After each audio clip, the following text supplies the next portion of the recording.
I are really, really excited about being able to um, join with Haley and join with the volunteers and do some sharing that we've dreamed about for a long time. And that, oddly enough, because of COVID, there is time now to do this kind of communicating. And Haley building a resource library is another dream that's coming true because of COVID.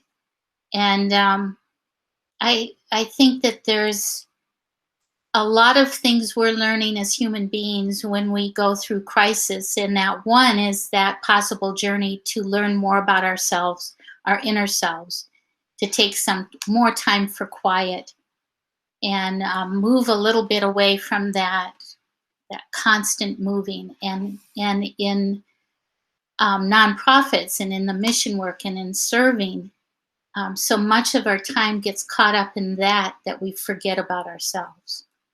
And we hope that all of you and future volunteers will utilize Robbie and me when you have questions or just want to share a story and have someone listen, to share our experiences with you and help you come up with your own creative ways to self-soothe and deal with anxiety. So Robbie and I have not practiced this. This is the first time we're doing this together. So I invite you, Robbie, to just butt in. And this is a small group. Please stop me if you have a question. I'm coming to this expecting to learn from all of you. And I would assume Robbie is too, because that's what this is all about. Robbie has 18 plus years doing this. I'm about the same, not with just Dry Bones, but with other organizations. And we have developed our own ways of communicating with kids that are in crisis or in trouble, or just scared of connecting with anyone. So we can share what we've done, but what we hope is that you'll take some of the exercises and information that we give you and make it your own and start to create your own way of communicating, first with yourself and then with others. So the best way to be a friend with the kids that we work with is to first learn how to soothe yourself and to become friends and embrace anxiety. Find out what it's telling you. And in so doing, you then reflect that energetically, outwardly. And it's amazing how kids will just start to come to you without doing anything at all. So in the end, at the end of all of this, it's really about not doing anything at all, but taking care of yourself. And I thought I'd share a story with you about my grandson that I think will help you understand this a little better. My grandson is now 20, and he'd probably be embarrassed that I was sharing this story. But he's very intuitive and empathic, and I've noticed that a lot of the volunteers that come to Dry Bones are very sensitive, caring, loving people. And so you do pick up on those emotions of other people easily. And so setting boundaries and kind of knowing where you are and where you stand is important. When Brandon was born, I could tell right away he was very sensitive, and he did pick up on emotions of others. But he also created boundaries for himself that surprised his mom and me at how quickly he was learning how to take care of himself in a world that can be kind of rough. So my daughter asked me when he was not quite 4 if I would visit them and go to his daycare, because she was concerned about some of the bullies that were there, and was he able to handle himself, and would I just observe? And each parent had to take a couple days a month to help out, so I got to do that. And sure enough, there was a little bully, and of course, he was named Bill. And Bill, the bully, was bigger than all the other kids, and clearly was not a happy camper. And so I arrived there early with Brannon, and all the kids began to form a circle as they waited for everyone to arrive. And they all picked out a toy. And sure enough, in came Billy the bully. And he started to move around the room and look for the person that would give up their toy first. And there was just that one after another. He would go grab a toy, and the girls would cry, and the boys would look embarrassed. And I watched Brannon, who kind of moved back a little bit from the crowd to observe, but I was wondering what he was going to do as Billy made his rounds to Brannon. And sure enough, at one point, Billy's eyes locked with Brannon's, and Billy started to walk over to Brannon in his fire truck. And I could see Brannon working this out in his mind. What was he going to do? And when Billy was about 3 steps away from Brannon, Brannon stood up, picked up his fire truck, and handed it to Billy and said, "Here, you can have this, but you can't take my happy away." And I was just awestruck. I just said, okay, I don't have to worry about this kid. He gets it. He gets to know how to be caring, but also take care of himself. What made me think of this for our time here together is that moment when he refused to give up his calm, his peace, his satisfaction with life. It didn't matter whether it was a fire truck or a teddy bear or another toy. He knew that this was his inner stuff. And when we self soothe and make friends with our anxiety, and I'll talk about that a little bit more later, we can do that no matter what's happening outside in the environment that's around us.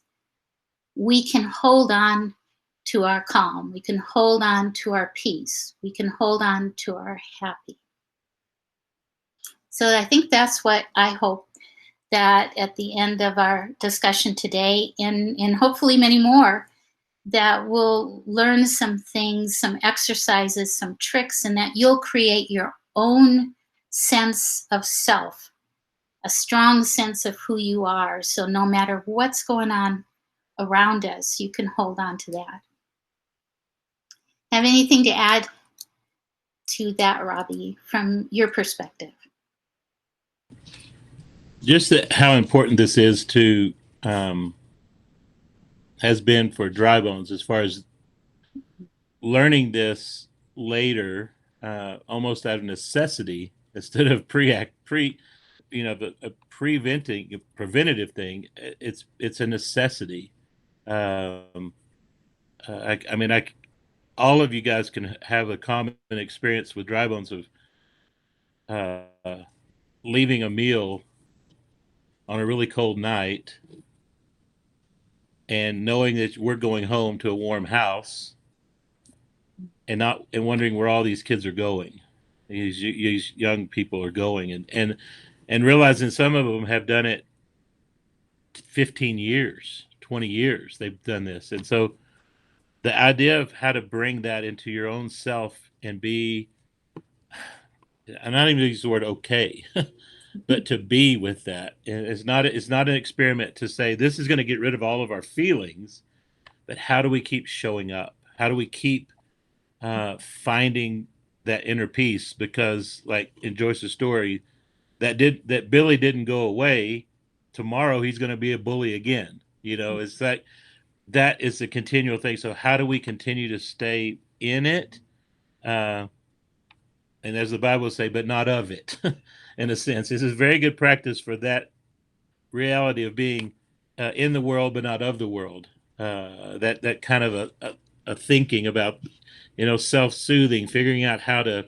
I feel like also our bodies want to do this, Mhm. And I think that's what we've learned is it's not something that we're not having to fight against our being. So everything Joyce is saying, especially using the example of a child, shows you that it's there. It's not something we have to teach. It's probably something we have to rekindle and create in a new way for ourselves. So that's what we kind of hope to do today is help you guys learn that. Absolutely.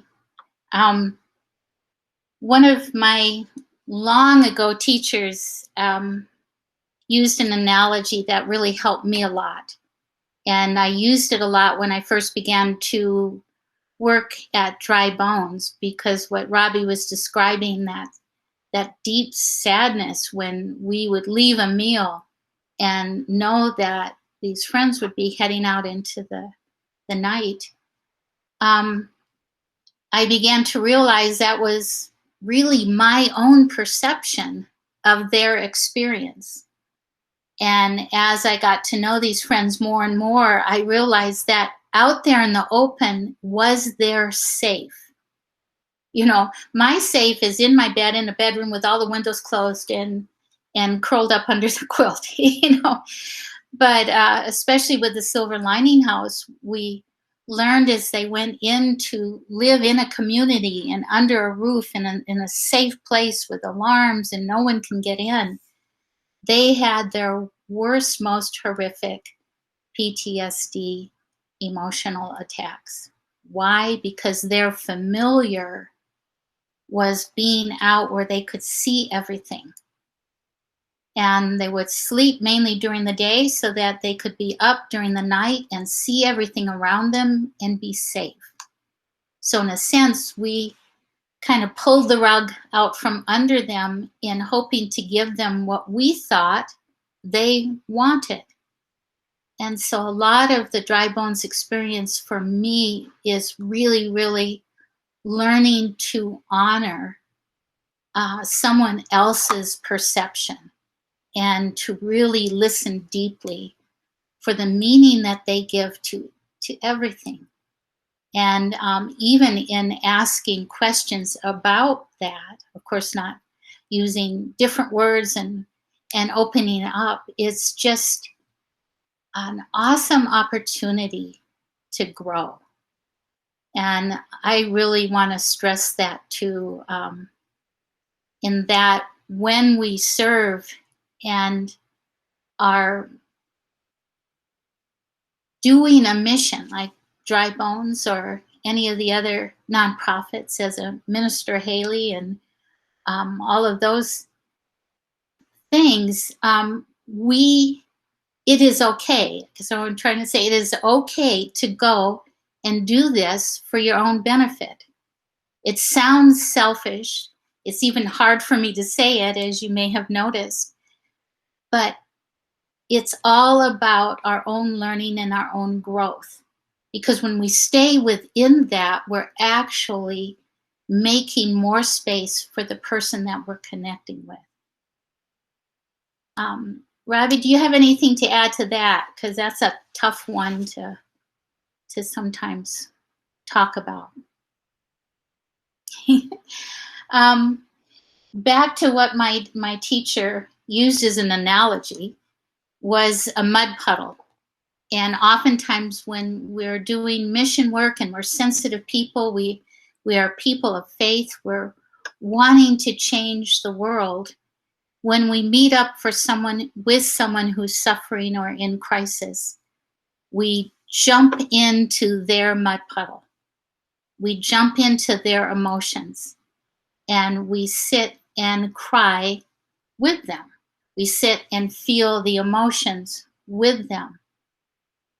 And I think there's a place for that at times, but the most helpful place is to hold on to your happy, hold on to your calm, and stand outside of the mud puddle.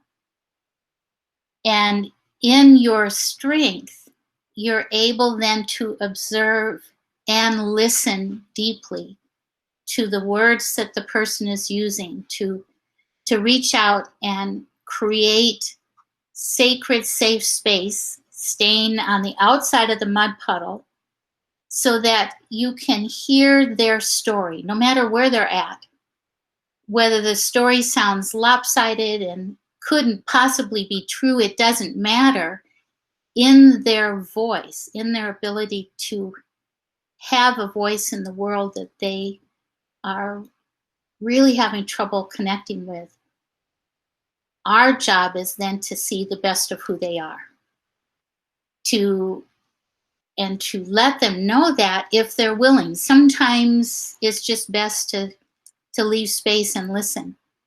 But now and then there's a pause in the story and you can say something like, wow, that took a lot of courage. That would have been hard for me.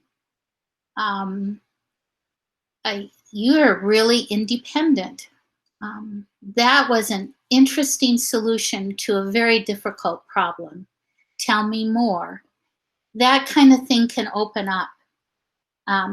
If you're not getting the questions, if you're not getting anything from your deep listening, don't worry about it. It simply means to stay quiet. And that's part of what we learn in our walk with our God, with that relationship that we have with our own sacred. Trusting that and letting the questions, letting the experience unfold rather than trying to orchestrate it. So I think as Robbie and I continue to share with you and talk, you'll find there isn't really a checklist to all of this. How do you self-soothe? How do you deal with anxiety? You have to find it within yourself and let that unfold.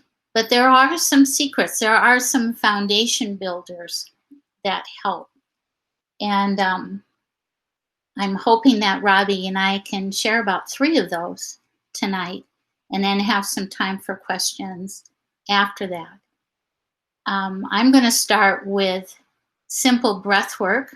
And what's beautiful about the last 10 years is in studying the nervous system and some of the studies I've done and where I've been in my past, and you're welcome to ask about that later. The ability to breathe deeply and take in oxygen is probably the fastest way to self-soothe and deal with anxiety in one fell swoop. And I've learned a lot from Stacy in watching her in yoga and how important that breath work is. And we create anxiety in our bodies without knowing it when we're not breathing fully. We start to feel anxious simply because there's not enough oxygen. The second one is if we don't have enough fluids or enough water, we're dehydrated, we'll get more anxious. And if we don't have food or nourishment within our body, we get even more anxious.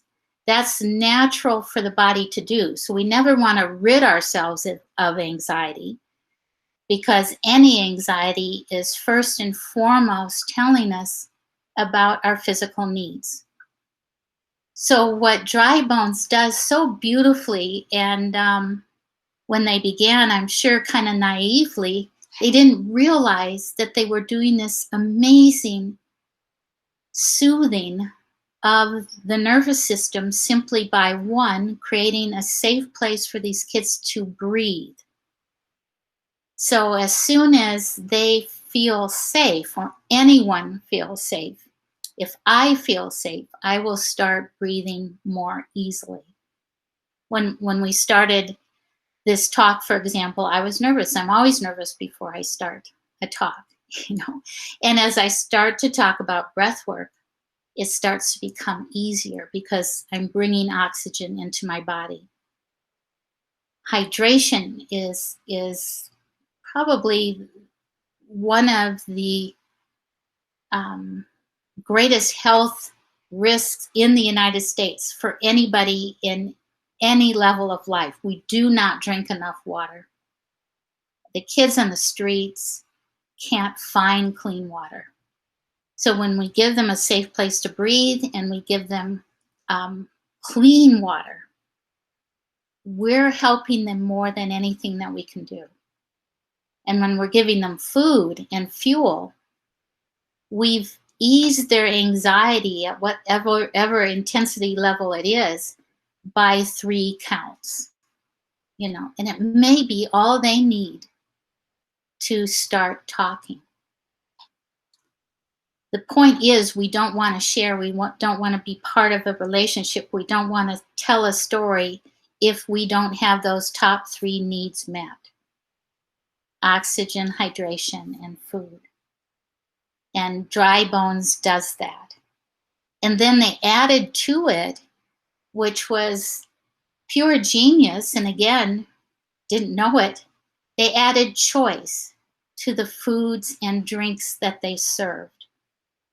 They didn't just do one thing. Even when we cooked one thing, there's still a choice. There's always a choice in it. There's a choice of paper plates. There's a choice of napkins. There's almost always a choice of food. And when a person allows another person to have choice, you're connecting right away. They feel welcomed. They feel heard. They feel part of a group. And once we've established that, and sometimes it can take 3 meals up to 3 years, it all depends on the experience of the kids that we work with, they will begin to share. And they will share deeply. And they will share story. And that's what Robbie is just a real expert at, is the listening to and the telling of story. And I don't know if this is a good point for you to share a little bit about that, Robbie. And then I'll go back into the breath work. Well, just where that, yeah, building off of that is for yourself too. Um, Speaking of that, is providing that as volunteers, as somebody coming to that, assuring yourself that you have taken care of those 3 anxiety things Mm-hmm. prior to coming to hanging out with Dry Bones. Yep. Don't come starving. Don't come thirsty, and don't come like out of breath in a sense, to where your day is taking your breath away. And trying to figure that out and go, okay, it's okay if I'm a little late, so I go and make sure I have some water or something to drink, or get myself something to eat, or take a few big grounding breaths before I walk in. Um, so many of our kids read rooms so well. They sense things so well that in taking care of yourself with those same elements, um, that was kind of our naivety. We didn't realize that we were doing that until those nights when we were like, why is that kid so on my nerves tonight? I can't stand it. And then you realize that you'd skipped breakfast and lunch and dinner, and now it's Thursday night, and so you're like, oh, I'm just so hungry. And that's why that particular kid was really on my nerves tonight. And so just taking care of yourself even before you come to an event is so important. Even on a phone call, of course, we're doing so much by Zoom and telephone now. I've noticed if I'm not fed or if I my desk always have snacks and something on it, because I need to moderate that all throughout the day, with the stories as we move along. So that's what I would say, is it applies to who you're listening to, and also the receiver. And it also, in the storyline, it builds that story of uh, the commonality that we all share that. We all share the need for food and for water and for air and safety. So that's what I would say as far as building on the story. That is the common introductory level.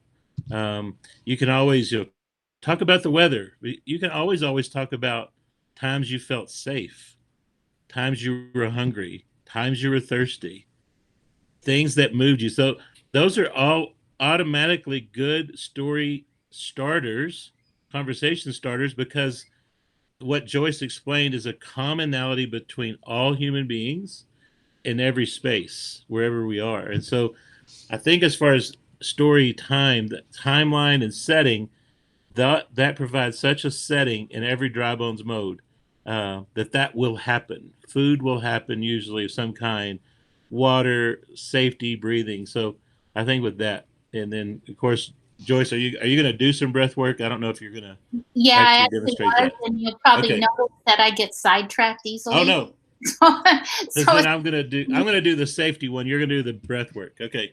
yeah. So do you want to do the breath work first, or Yeah, let's do that. The okay? grounding. Yeah. Yeah. So um, one of the exercises that I've used over and over and over again through the years, not only at Dry Bones, but at several other nonprofits that worked in job programs, women who were just out of prison, older people who couldn't find work, all of them had the same common thread, is that they're super stressed. And no matter what I would teach or set out for them, no one heard it until they dealt with this high level of stress. Only after that stress was eased were they able to start to build some self-confidence in whatever way was going to help them look for, um, get a job, and then stay with it. So the breath work is key. Um, what I found that worked really, really well was one that had 3 steps, and I call it the magic 3. Um, because when you're thinking of and doing things, 3 things at a time, the brain has to give up something, and it will give up what it's anxious about. So that magic 3 is really important, and it's important to remember because it's good to use even if you're sitting at someone at the Dry Bones office and you notice that they're stressed. If you can get them to roll up a ball of yarn, the yarn itself has a somatic, it has a texture to it, and they're making a movement, they're rolling, there's a process to it, and ask them some questions about, do you like that yarn? Is it soft? Is it firm? So I like a softer yarn, and get a conversation going. They've got 3 things going on, and all of a sudden they're going to open up in one way or another. That doesn't mean they're going to give you their whole life at all. It means there's a connection. And it works even better if you're both rolling up a ball of yarn. So, along with the self care that you do before you come to an organizational function at Dry Bones, is to also simply breathe. So, you start by noticing the breathing in and out. And all of us, I know, have done exercises around that. But just give yourself a chance to breathe in and out 3 times in awareness. Notice how the breath is going into your body. Notice how it's going out your nose, whatever feels comfortable to you.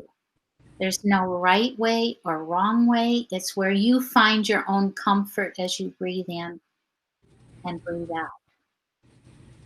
After you've done that 2 or 3 times, you want to add another piece to it. So I call that kind of um, a word, a mantra. So I love the 2 words, okay and enough. They work really well, especially for kids that have lived on the streets, especially for women who've been in prison, men who've been in prison. Those 2 words are very powerful. So as you breathe in and you breathe out, you add I'm okay as you breathe in and I'm enough as you breathe out. And do that 2 or 3 more times and just notice how much deeper you move into comfort, into calm, into peace. Now, it's purely up to you to shift and change those words to something that suits you better, but that's just a good place to start with anyone that you might be sharing the breath work with. Then you want to add a somatic piece, a physical piece. And one of the easiest is to Roll your hands into a fist as you breathe in and say, I'm okay. And open your hands up as you breathe out and say, I'm enough. And just notice that. Notice at what point your shoulders begin to let go and relax. That's kind of where I carry my tension. You may carry it somewhere else. But as you do this exercise, you learn something about you. Where do I carry that tension? And the more you practice this, there'll come a time when you feel the tension first and you automatically breathe in and breathe out. So how did that go? Was that helpful? You like that? Yeah, we were just saying, oh wow, I could go to bed now. Yeah, it's very relaxing. And it's so easy. And we want that for our kids. I wanted that for myself. And you can do that while you're in the middle of a meeting. I just, love meetings. So I will, instead of rolling up my hands and opening them up, I will do that with my toes. Yep. Nobody really knows that I'm rolling my toes up and I'm releasing my toes out. So there's now we do. Now you do. No, so we do. my shoes off. But it works wondrously. And it's one that the kids can remember well. So that's the breath work. It's easy. And so we call that a grounding. Yes. That's the grounding. I love grounding. Before I did any of this, my first job was an electrician. And electricity works very well without a ground. So if you look at your plugs in your house, they should all have three little thingies on them, right? Two little slats and one little round thingy. The little round thingy is the ground wire. It really doesn't do anything unless there's a problem.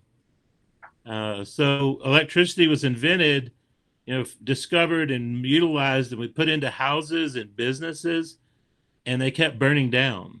It wasn't a great thing, but we knew it was a valuable thing, so we kept doing it over and over and over. And then at one point, someone said, maybe we should figure out why this thing that's so good keeps burning our house down, because that's not good.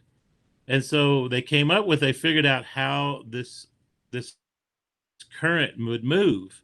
And the current is really pretty stingy. It's going to go to the place where it gets its release the fastest. And so they added a wire that's connected to the earth. So they're all earth grounds. And I love that imagery. And so your life will go on. You can go all day, every day without your ground. You'll function. Now, eventually I found your house will burn down because you get frustrated, anxiety, and things keep coming. But just simply breath work and grounding gives that your system somewhere to go when it's anxious, somewhere to go when it's confused, angry, fearful. If you're grounded and find a way to be grounded, it'll do that, and your body learns this. This is not something that you have to. Oh, I got to force myself to be grounded. Your body, as you move through this, will learn this soothing technique. This idea. You'll say, okay, I'm reacting this way because I'm not grounded right now, and the beauty is you can redo that. Like Joyce was saying, a technique for grounding that I've learned: if you're standing, try to grip through your shoes and grip your toes onto the ground. No matter where you are, you'll find that it automatically pulls your body to center, and you can feel it. Your feet go, yes, I am holding something. And that's just a simple little technique. The other part of grounding that goes with this is orientation. Learning that who we are is something that we need to orient. So it's an embodied thing. A lot of the street kids, you'll notice, they posture very, very much when they walk into a room, or on the Thursday night meal. There's a lot of posturing. It's done with loud talking or making sure, we all have, I think everybody in this room has a common friend that says, "Hey, Papa Bear," from clear across the room, right? That sets the room up for her in a sense that she can handle that room now. And so that is part of that, but it's not really the best or the only way to orient yourself. Um, as a predator species, the way we're built, with our eyes fixed to the front of our faces and our ears on the side of our heads, we are all predators, all of us. That's the class that we would be in. As a predator, what we've unlearned through all of our conveniences and comforts of the world is we just come in like we probably did tonight, sat down, turned on this little screen, and sat here and stared at it. A lot of you guys are in a familiar place, but like right now, I can see behind Lauren and she can't. And I promise you, even though I'm just now saying that, something inside of Lauren is probably saying, "What's behind me?" Like, if she really wants to look right now, because that's the you can look, that's fine, but nothing's back there. So that is the whole premise of orientation. And this is something, if we get with our friends, just being able to say, "Hey, this is a safe place," is one thing. Breathe is another thing. But actually going through and orienting yourself to the space you're in is huge. As a lawyer, I'm going to pick on Lauren. I promise you, she has oriented people to the courtroom before. That's where the judge will sit. This is where the jury will be. I'm here with you, and the prosecutor's over here.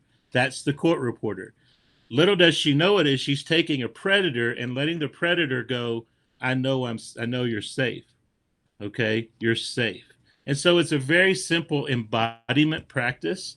Um, can be done in your car when you pull up to Dry Bones or wherever. It can be done wherever you're sitting.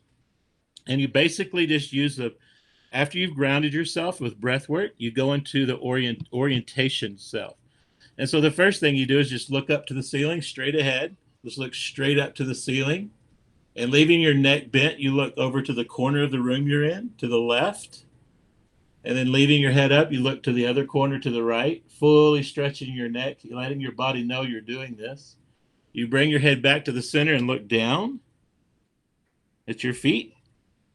Okay, then you look back to the center, and then turning your back the best you can, you look behind you to the right, and then you look behind you to the left. And what your nervous system is saying is, there's nothing in here that I have to be afraid of.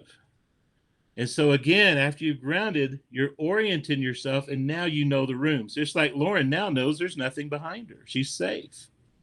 And so wherever you are, you can orient yourself. And so it's another one of those recommendations as you're sitting with somebody to let them see you looking around the room. Let them see you scanning the room.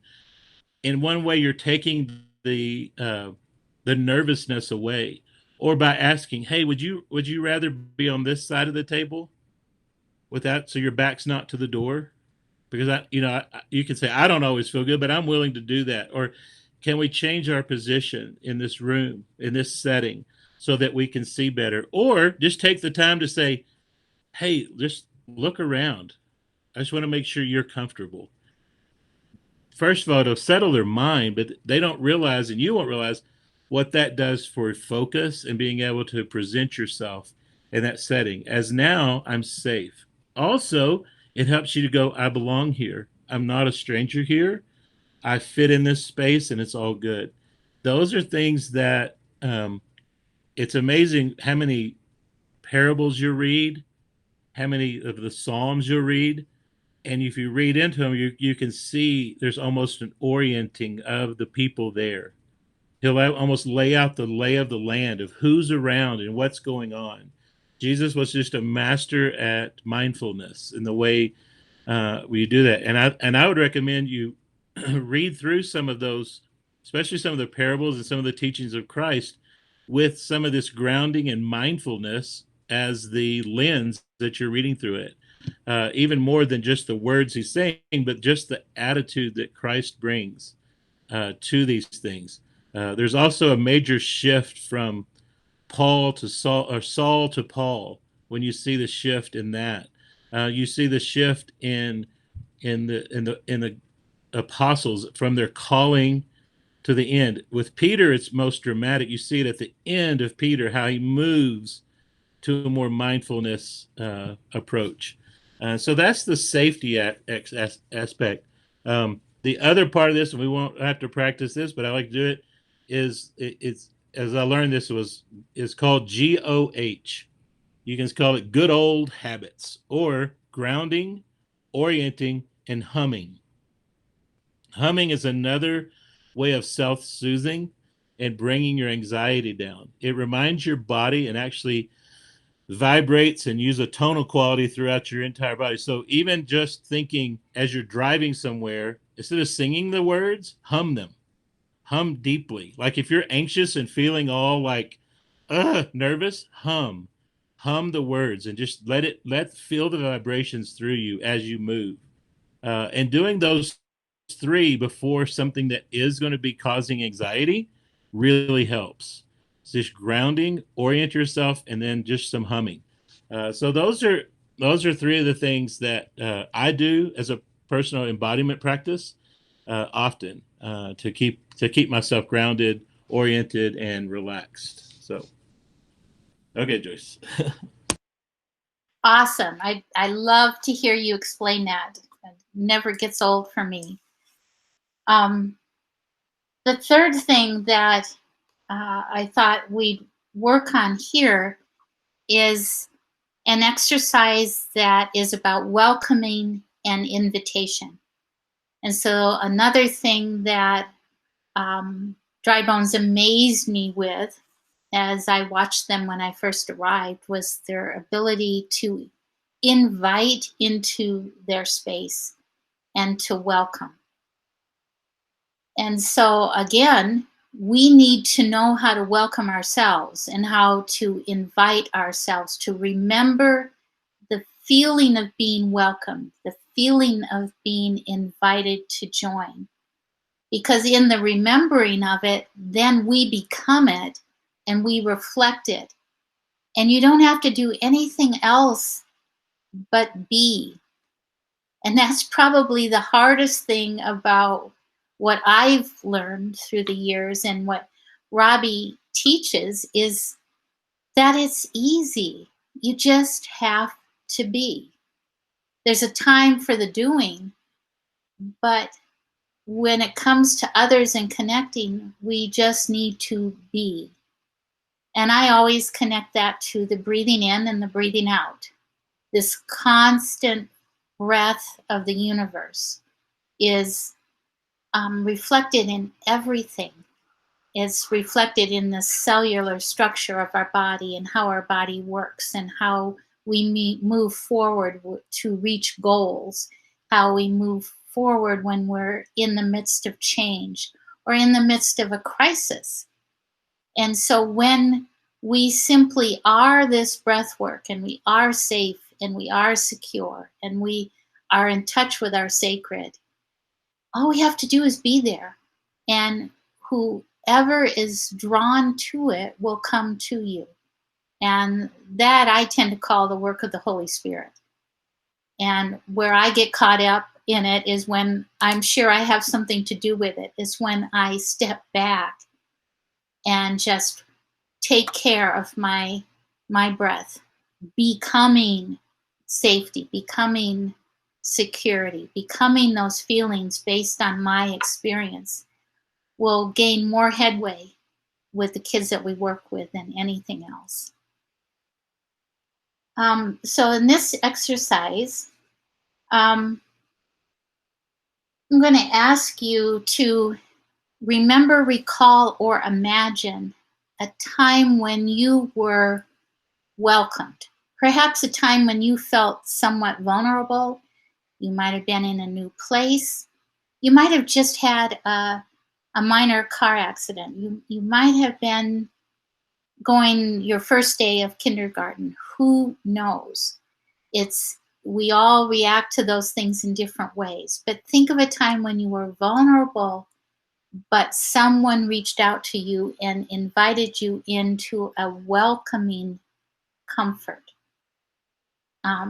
A small space, a large space, a party, a park, it doesn't really matter. Just let that unfold for you because it was your experience of being vulnerable and moving into a place of welcome, being invited into someone else's space. And as you think about it, as you remember and recall or imagine, if nothing's coming to you, just imagine. Um, think about how that felt. First, how it feels to be vulnerable, feeling out of place, a little bit off balance. And allow that memory, that imaginary story, that recollection, or a combination of all of them, allow it to move into that place of invitation and then welcoming and then comfort. And just notice how the feelings move and shift as you move from vulnerability to comfort.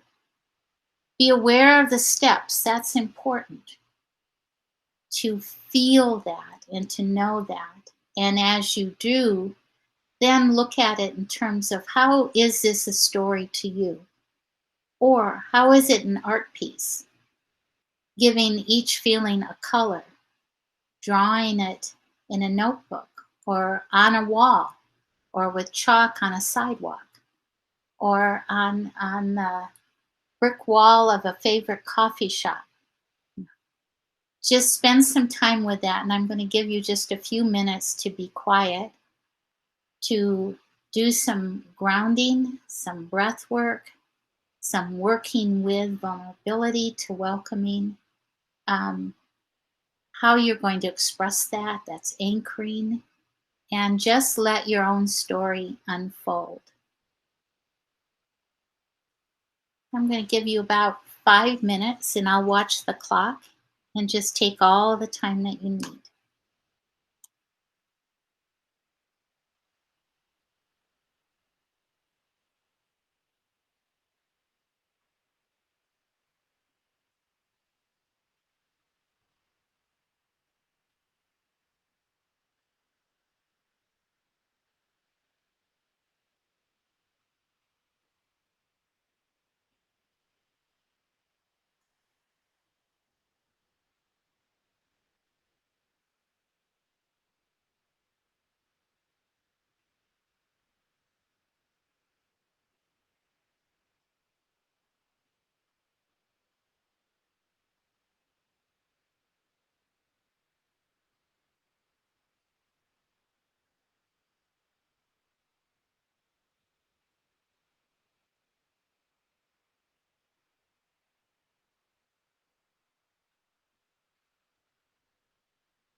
taking all the time you need to just kind of reorient yourself back into the story of our meeting tonight, and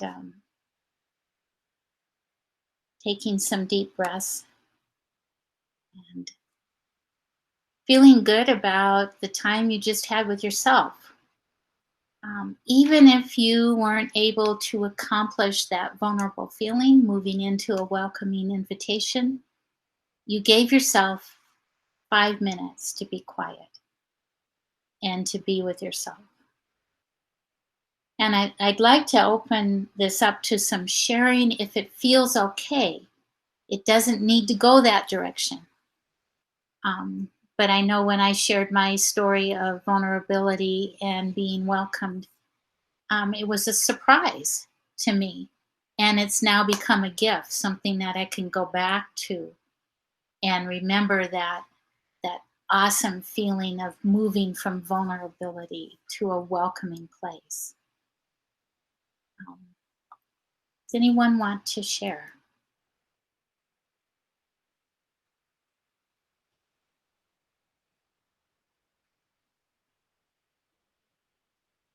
So you're going to have to listen to one of my stories? Mine. Oh, good. One of our stories. We're the talkers. Yeah, we're talkers. We have many, many, many stories. I'd love to hear your story, Robbie. Well, my my story happened my freshman year of high school. I always had a feeling of vulnerability, of acceptance, but not knowing that's what it was. I didn't know, and it was just such a prime, awkward time of life. I think freshman year and seventh grade were pretty equal in awkwardness for me. Uh, but high school was pretty intimidating because there were 14-year-olds through 18-year-olds in that same band hall. That's that summer band practice, and there were it had the hall itself had two large glass doors and a big glass picture windows around the entrance, and they were the kind of windows that reflected your image as you walked towards them. And I remember distinctly walking, not feeling like I fit in, not sure where to go or what to do, and didn't realize that one of my body habits for doing that was like pulling at my clothes. I pull at my shirt, I pull at my collar, just as that gave me some kind of something to do, I guess. And as soon as I walked in, this older girl named Meg uh, came up to me and, and said, "I noticed you were pulling at your shirt. Is that something you do?" And I was like, and that really was awkward. Here's this 17-year-old girl talking to me, first of all, noticed that she noticed me doing something. And she said, "It looks like have some fear. Like you weren't comfortable." And I went, "I wasn't." And she said, "I want you to know you're always accepted here. You're part of this group." And so she said, "If I ever see you picking at your shirt again, I'll just remind you of that one more time." And that's all she said. That 5-second conversation changed my perception of me. And it was that definite time of moving from, I was so vulnerable, but I had to go into that room. There was no other choice. I couldn't run away.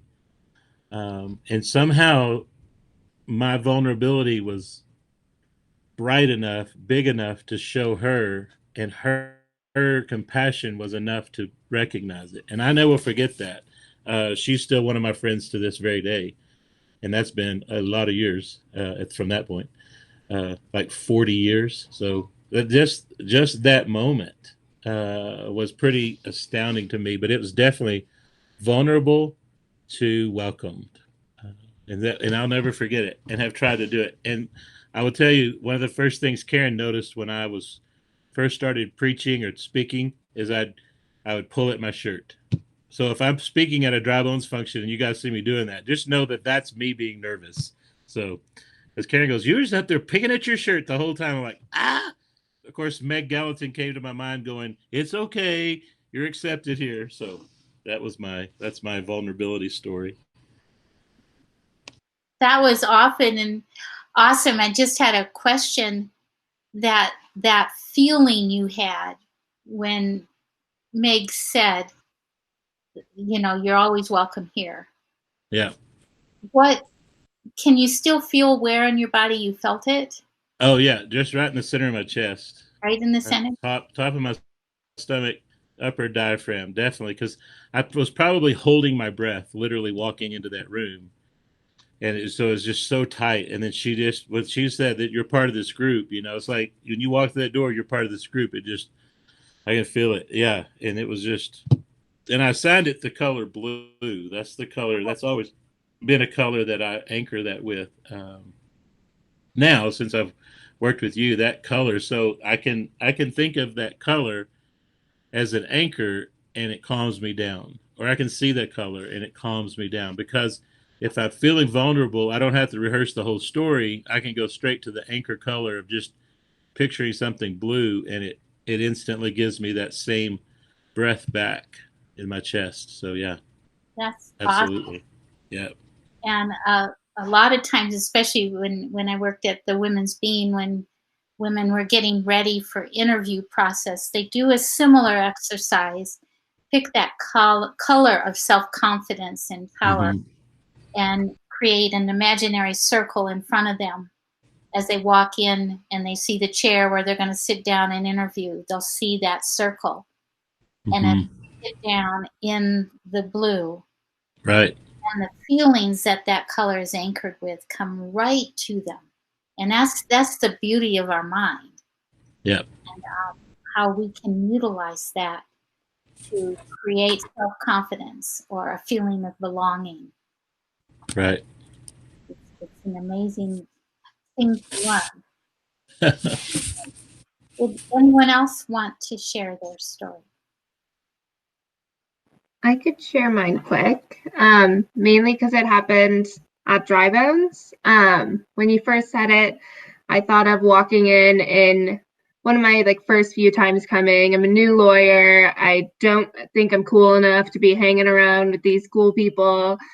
And one of the young people who I'd worked with would yell and embrace me and tell everyone, this is Lauren and she's so cool and she's great.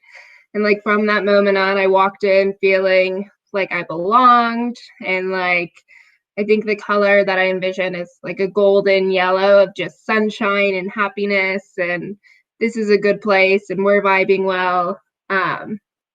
So I think Dry Bones also helps to create that kind of environment. And I'm super thankful for it. Also, seeing Haley's face, of course. Yeah, Haley. Also sure. Feels super welcomed all the time. My particular Absolutely. Memory was that young person. Well, we appreciate you very much. Yes. And just seeing you walk through the door and having that particular person be like, "This is Lauren." I missed the door. One for that day. Yeah. Yeah, that's awesome, Lauren. Thank you. That's exactly it. And you also mentioned that you were welcomed by the kids, and that's the beauty of all this. That we, as volunteers and staff members, we don't have to do a lot, but bring that welcoming story with us, even if we're not telling it. We offer that, and over time, even if you didn't say one thing at all, but you just took care of yourself and did all these exercises and the grounding and brought this welcoming energy with you, over time, the kids would start to give that back to you. They would welcome you. And it's just phenomenal what goes on just energetically. I don't know if any of you've noticed, and when you get back to the office, above the door, the main door going out, is we have St. Benedict's rule. One of St. Benedict's rules written above the door there. A lot of the abbeys and monasteries, all of them in his that are follow St. Benedict, have above the door, all who enter here shall be welcomed as of Christ. And so it's the idea of welcome and what that means. is kind of one of the rules there, kind of the perspective to see. I love our door because it's a crazy door. We have a video doorbell, so we can tell who's at the door, but that doesn't determine our welcome. We have to let the as if Christ determine the welcome, and that is challenging. And so it's what you're welcoming them for and to and about, realizing that that's likely their vulnerable spot at that door. We'd always hoped for a glass door so that you could see in, but that wasn't offered at our building. So um, the way that we're welcoming in is there. At my desk, and it's now beside my desk, at my own desk, I keep a welcome mat under my desk. It just says welcome on it. And the reason I do that is to remind myself to be in the mode of welcome and what that means. The welcome mat, it may have, I love reading welcome mats at doors. One, my family's was one nice person and one old grouch live here. That was when you walked up to my mom and dad's house. It's like you guess which one's which. So but the tradition of the welcome mat was when the street and the door fronts are pretty much the same. There is no front yard. There is no driveway, and a lot of countries still have this. It's just the road, and then the door is on the road right there. And you may have traveled to a place to see this. And so placing a mat there was a space to welcome someone from the public area to the private area. It was bringing someone in across a threshold to your private sanctuary, to where you are. And that just to remind me of that's who we want to be. When someone's in conversation with us, that's that's who we want to emulate, is that bringing someone from where they are out in public, exposed, whatever, over a welcome mat. And so you can see that as a place of, I see it as a liminal space. It's a liminal space. Sometimes our friends will barely get in the door. They're just kind of right on the edge of that welcome, and that's okay. But entering into that liminal space with someone, if you've had just one of those conversations, or my favorite is when you kind of get to eavesdrop on one of our friends eavesdropping on another conversation, and your eyes meet, and you kind of go, okay, we really did hear that. That's what I thought I heard. And you get that agreement. It's like you bring that space to a whole place. And you don't realize how that's just not a place that is so used to be happening for our friends. The more sign is like restrooms for customers only. They don't say, may not have a sign that says you're not welcome here, but there's so many unwritten signs that say that around our city, that say that. And so your personal welcome is like a rare thing.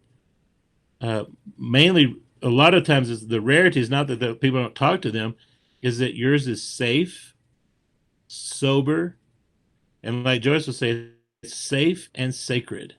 Which are the last two pieces of that is you give them air, food, and water, and safety and sacredness.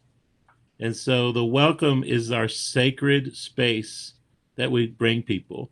And so if you think about talking with our friends, or calming your anxieties down, or whatever we're doing, it's adding that last sacredness after safety.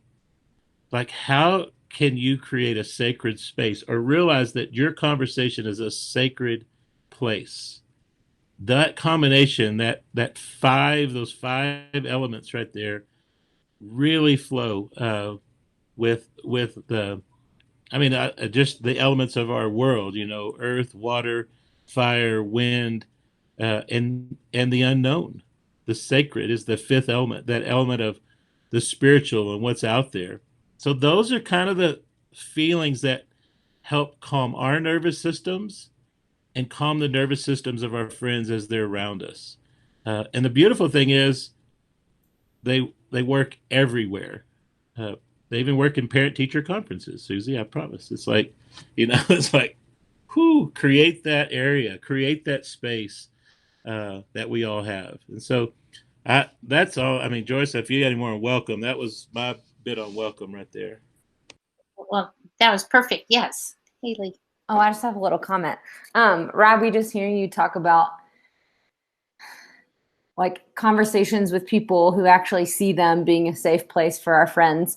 I've just been thinking about all the sweeps that have been going on in our city as of late, and how just on a societal level our friends feel like they don't belong and feel like they don't matter and their humanity's in question and all of that. And so I think even for us who I'm someone who's always lived in a house and I don't feel like I've ever had my humanity questioned.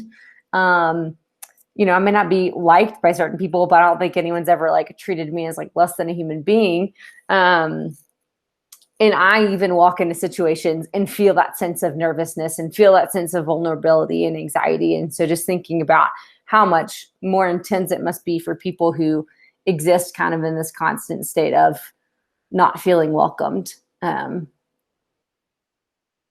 think just emphasizes the importance of having those safe people to be in relationship with, where they know that they are welcomed.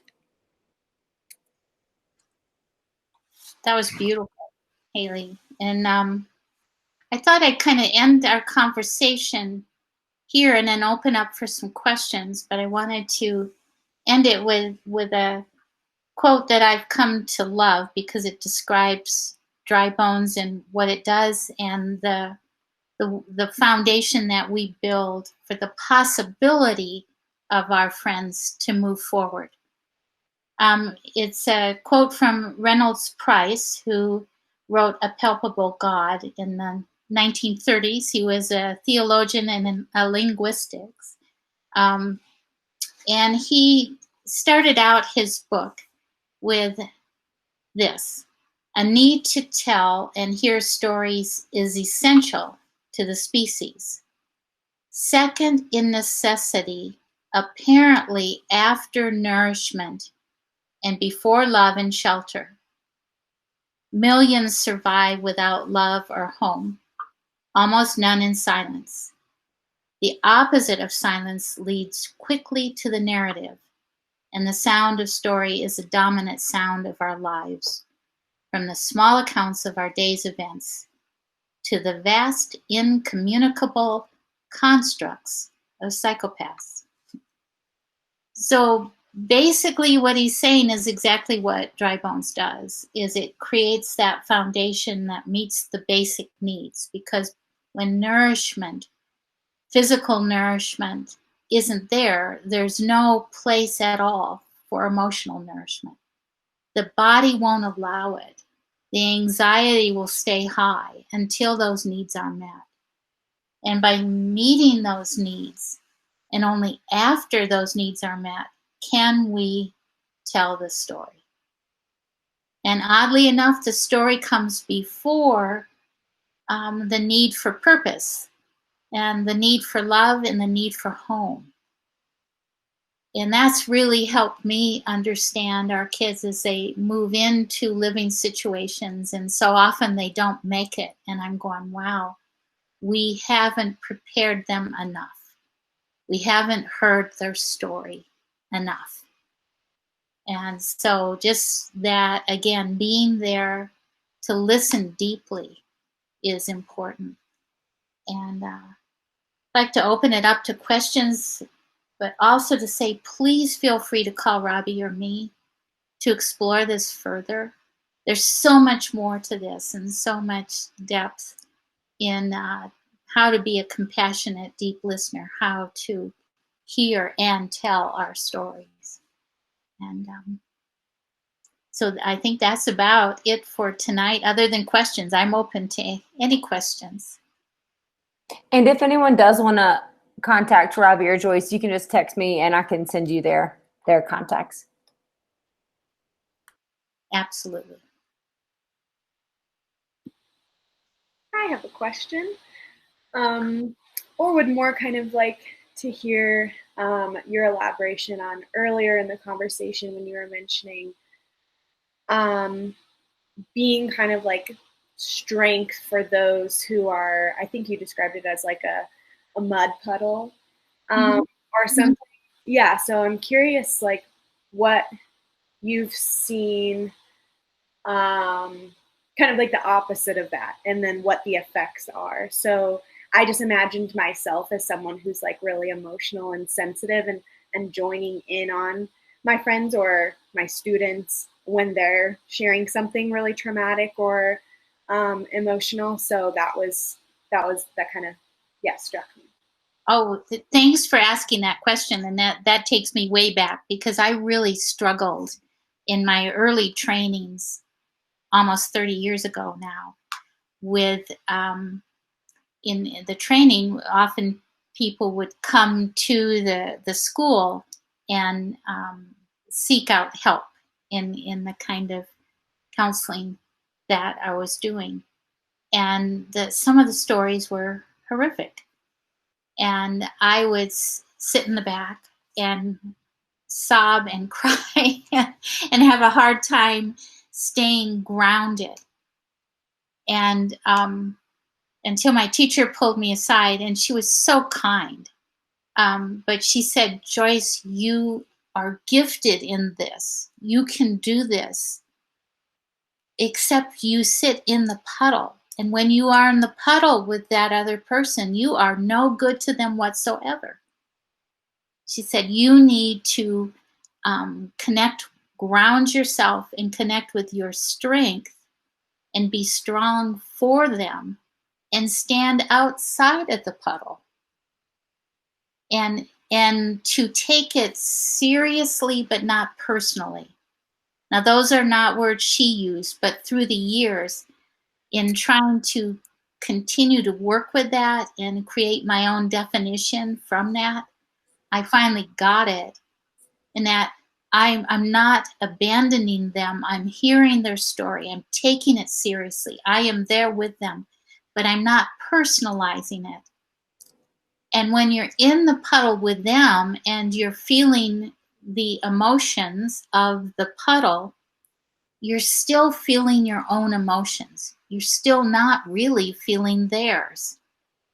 And so therein is the problem.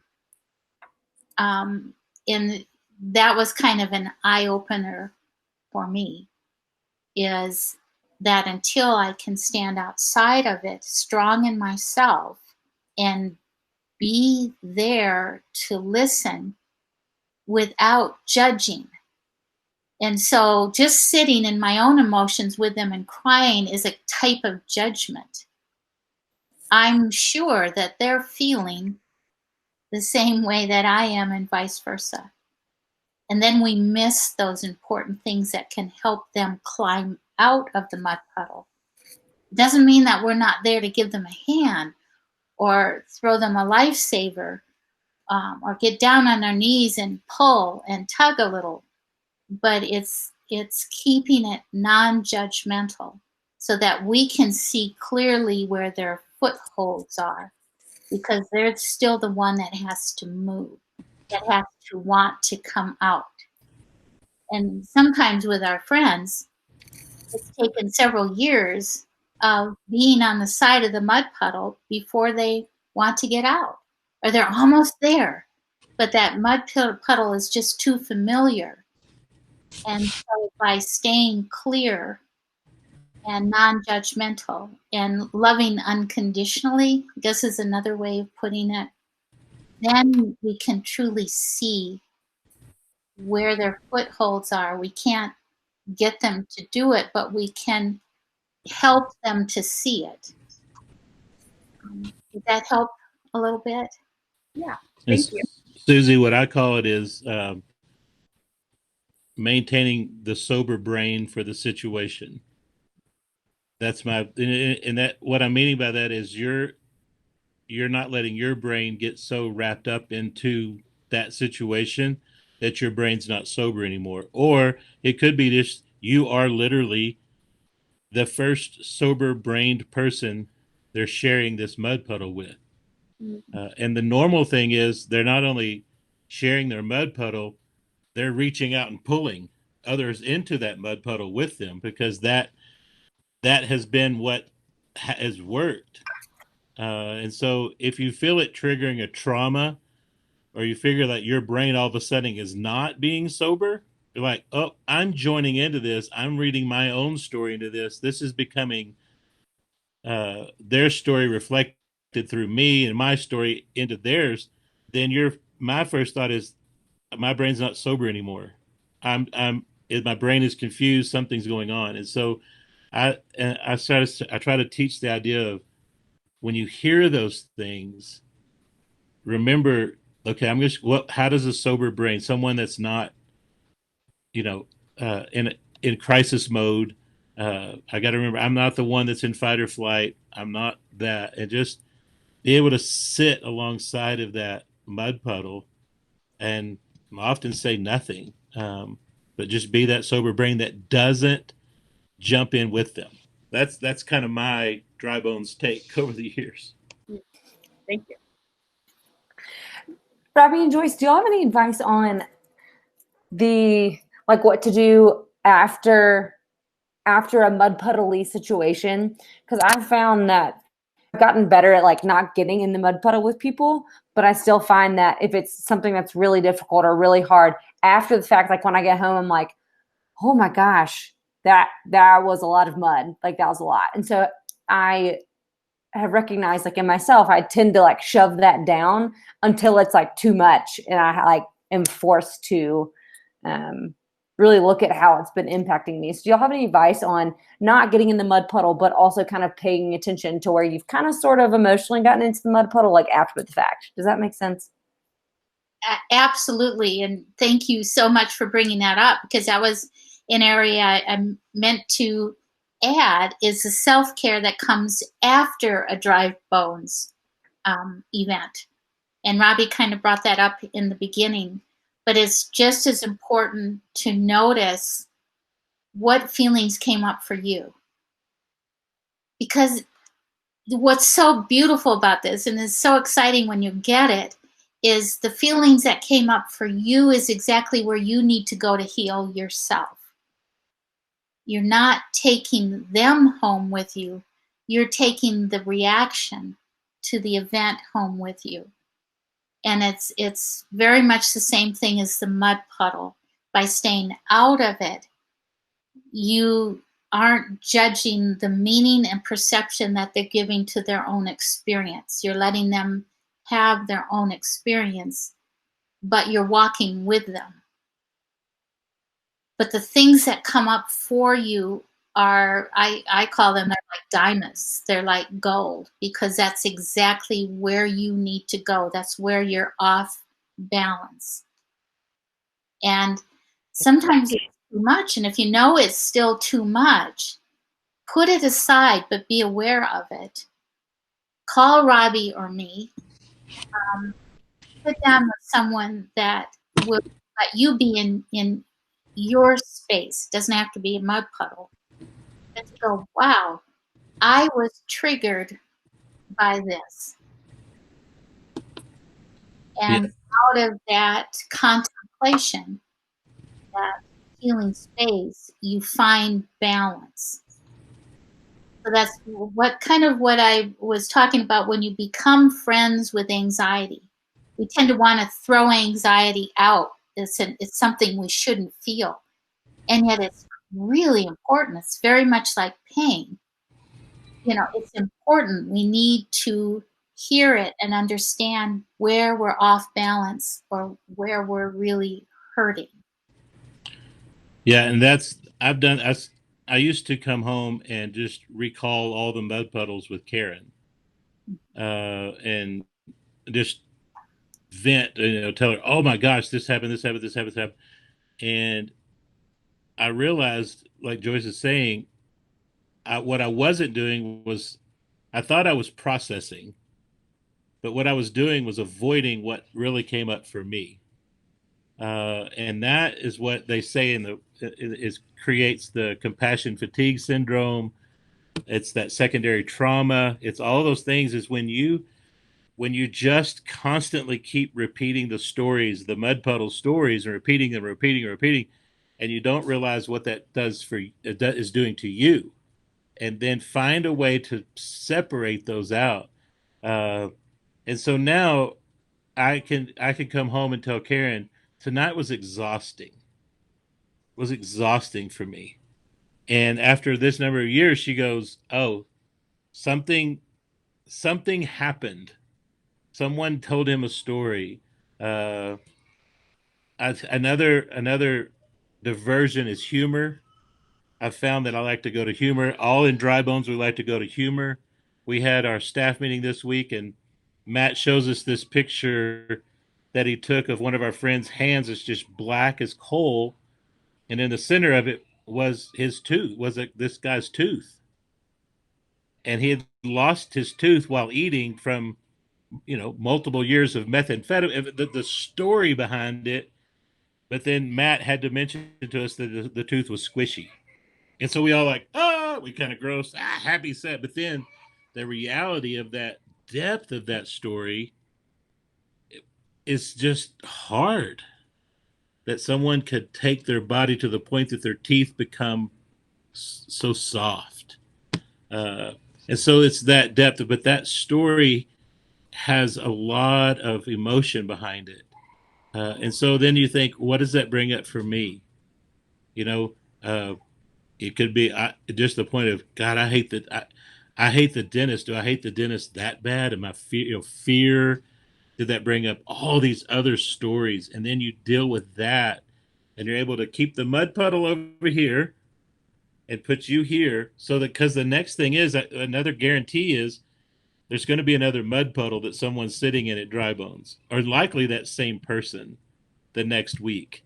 Uh, and and and and then you will also be, especially you guys that come on that basis of like this month, this date, this Thursday, this Wednesday, the way all of you guys operate, they're like, oh, my mud puddle sitter's here, let me run over there and sit with Susie, she'll and that, so if you're able to care for yourself and step outside, like Joyce is saying, and notice what comes up for you, uh, and what benefit is it? I guess that's the other side.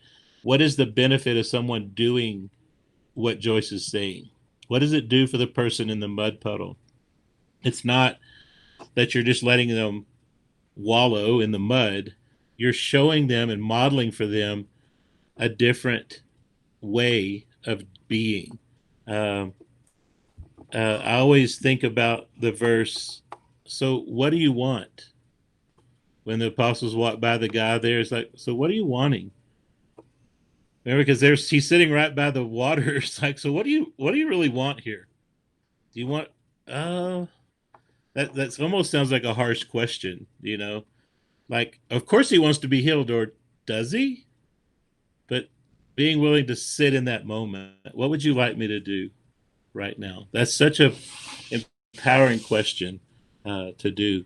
It's so hard, and believe me, I've come home sopped with mud many, many, many times, and brought my wife right into my mud puddle with me many, many times. So, yeah, it's a skill. I remember the first time I read about compassion fatigue syndrome, I was in tears because it was me. It was me. At Dry Bones, I can tell you what we do, Susie, for our staff is we have mental health days where you just say, I can't, nope, can't do it today. We have sabbaticals that we try to take when there's not pandemics. And we do that every 3 years, and just to try to find ways to process that. And so if there's ever any time you guys need anything like that, it doesn't have to be tied with Dry Bones, just anything. Please feel free to contact us with anything we can do. And if we can't get you the help, we will find someone that can. I can promise you that.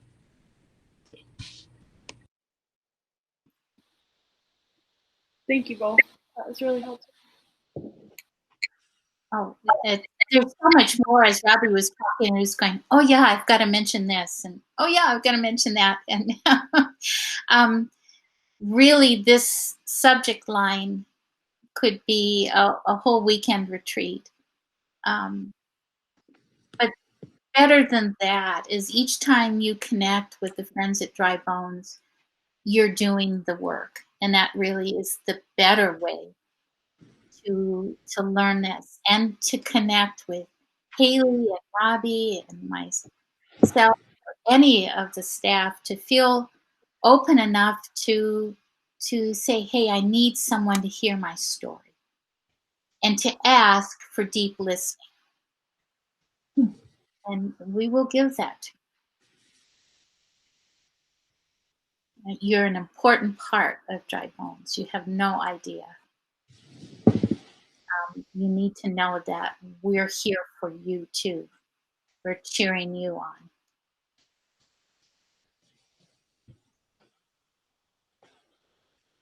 And I'm open to more questions, but I don't want to, pull people up.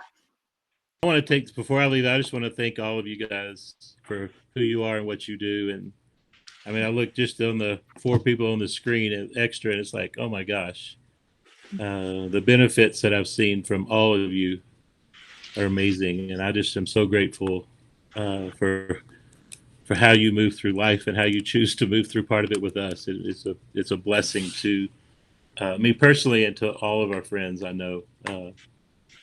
So I just want to thank you guys for being part of us. Well, Robbie, Joyce, thank you so much You're for welcome. chatting and sharing your wisdom. And All right. yeah, don't be strangers. Hey, Have a we'll good see you night, guys everyone. soon. All right, bye, y'all. Bye, guys. Bye. Thank you. You're welcome.